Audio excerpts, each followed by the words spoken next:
Degree చదువుకున్నా dignity చంపుకుని hotel పెట్టారు. వీళ్ళని మీరే ఎంకరేజ్ చేయాలి. చాలేవమ్మా. వీళ్ళని ఎంకరేజ్ చేస్తే మా బ్యాంకునే కాదు ఈ దేశాన్ని దివాలా తీస్తారు. Constables seize the hotel. Hello,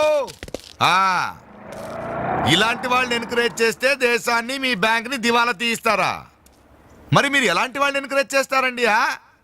euro lottery తగిలిందని interview ఇవ్వగానే మీ బ్యాంక్ వాళ్ళందరూ ఎగబడి కోట్లకు కోట్లు దొబ్బ పెట్టారుగా కోలా కృష్ణమోహన్ కి. అలాంటి వాళ్ళని ఎంకరేజ్ చేస్తారా?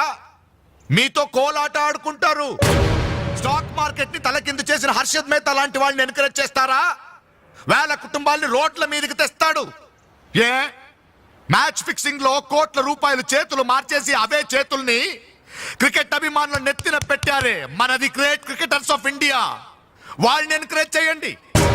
దొంగ నోట్ని ప్రింట్ చేసే వాళ్ళని ఎంకరేజ్ చేయండి. శ్మశానాన్ని కబ్జా చేసే వాళ్ళని ఎంకరేజ్ చేయండి.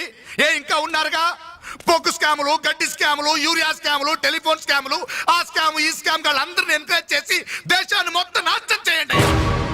అయ్యా వీళ్ళందరూ యూత్స్ అయ్యా, యంగ్స్టర్స్, ఏదో చెయ్యాలని ఆశతో ఉన్నవాళ్ళు.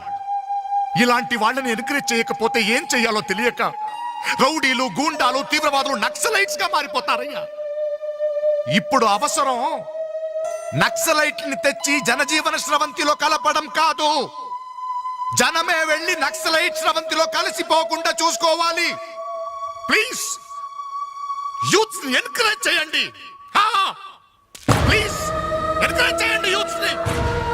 అది you should encourage the youth and the country. That is the way.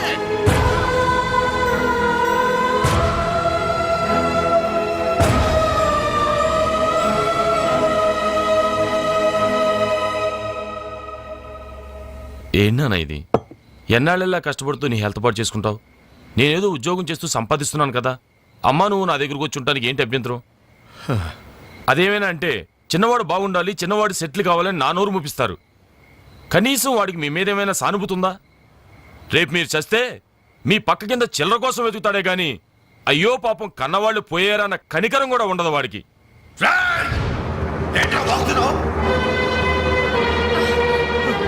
నీ పౌరుషం నా మీద కాదురా, నీ బ్రతుకు మీద చూపించు.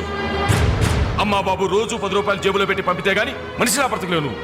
నువ్వు నా మీద తిరగబడతావా? వాళ్ళని నువ్వు పోషించక్కర్లేదురా, నిన్ను నువ్వు పోషించుకో చాలు. అప్పుడు నీ చేత్తో కాదు చెప్పుతో కొట్టు పడతాను.